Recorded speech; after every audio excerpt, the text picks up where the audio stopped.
What's up, you gorgeous people? Got a beautiful field all to my lonesome, probably because it's freezing and raining out, but hey, good spirits for it. We're training, so we're gonna have some fun. So welcome to Muscle Memory. Welcome back, everybody. Hope y'all are having a great week.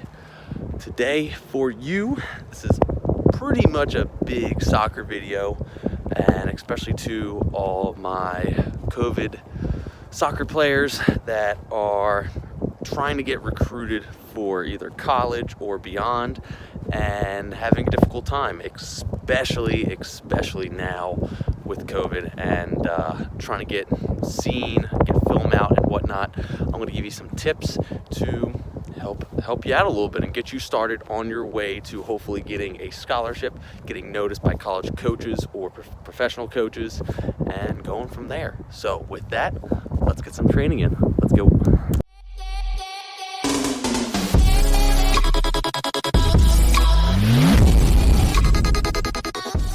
Number one rule before you start: get a solid stretch in. If you forget to stretch, that's how you get injured. So let's get a nice little warm up.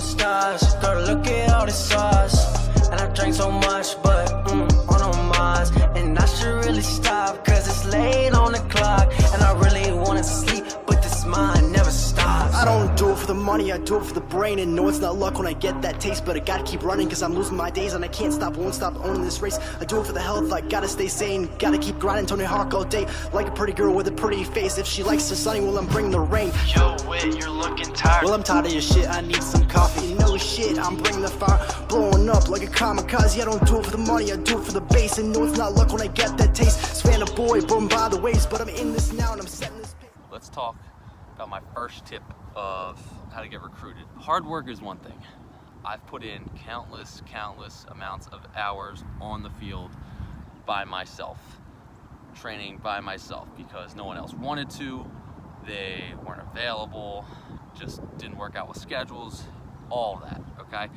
Hard work pays off if someone sees it. So I've made the mistake of thinking if I put in the work, it'll pay off down the road.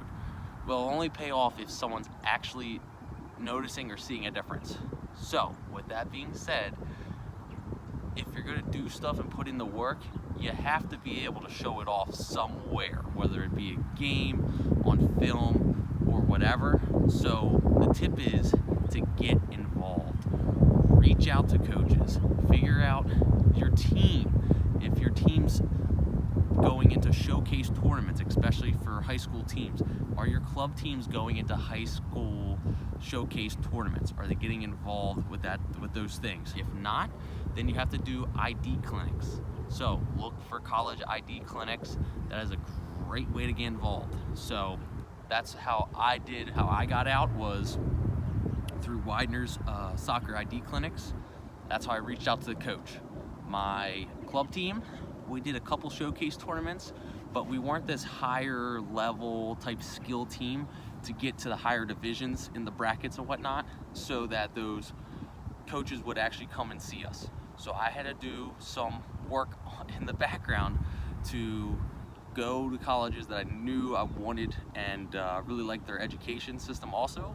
So I went to a lot of Widener clinics just to get my name involved with the coach, so the coach knew who I was. Put in the work, but make sure you do something to get yourself out there, get your name out.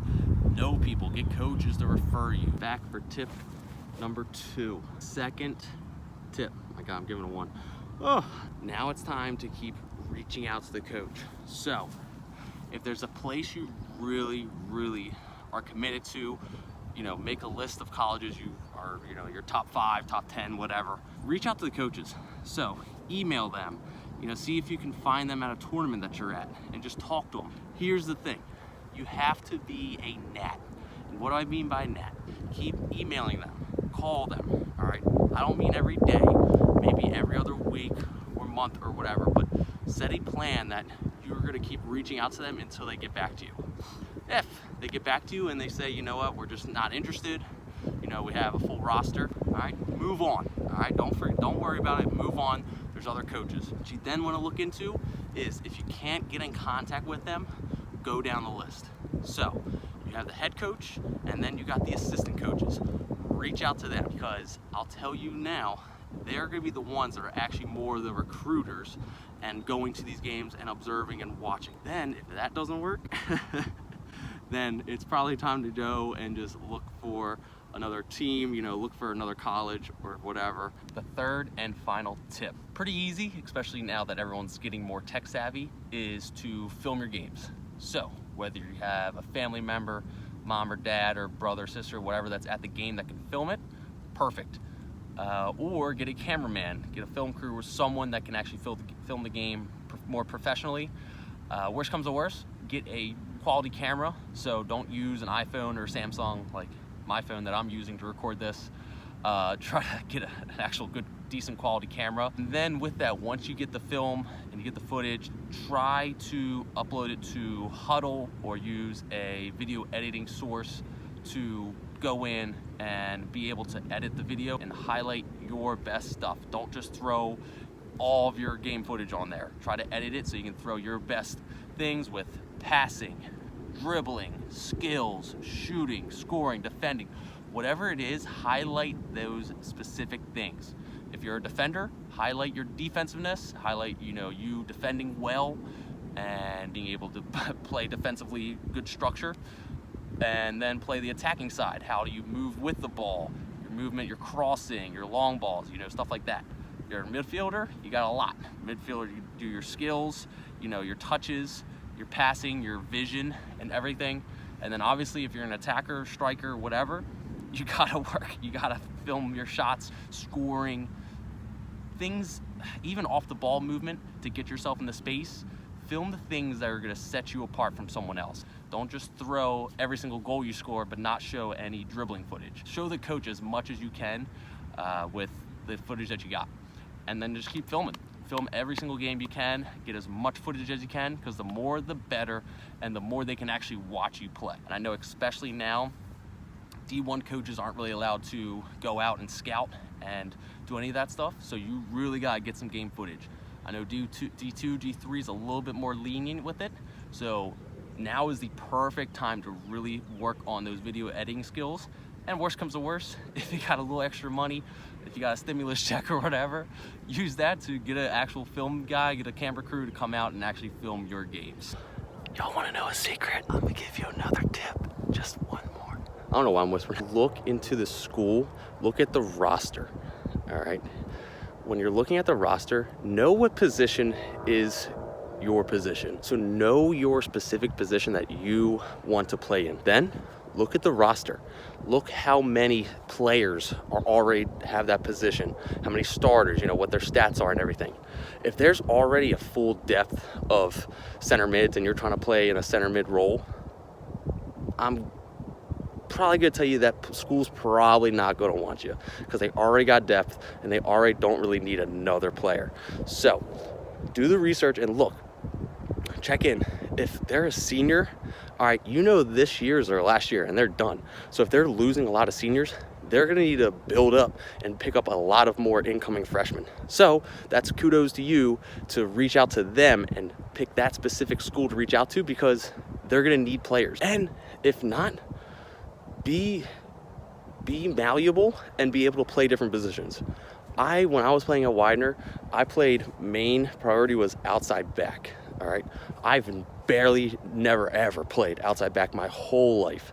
I was always a center mid, you know, a creator, distributor, or an outside a wing, just because I was fast and just be able to fly down the line and send balls and send crosses in. But I let the coach know, dude, just play me wherever you want me to. Just as long as I'm playing, I will make do with it.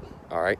So that's where the hard work came in on the back end, because I didn't really have a left foot, but I worked my tail off to get my left foot better. And lo and behold, then I'm playing left back.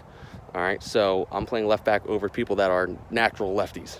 Okay, so you gotta realize you gotta put yourself out there and make something work for you. If you want more playing time, it shouldn't matter where you play as long as you're playing. If you're a true diehard soccer player, it shouldn't matter. As long as you're playing, you're on the field, you're doing what you love and following your dreams and passion. Try that additional tip out, and you know, if it works, if it happens, and you use that, you know, comment below. I want to know. I want to know if it helps you guys truly succeed and get where you want to in life, and especially in college, to pay off some student loans and get some scholarships. And just like that, y'all, we are done with another video.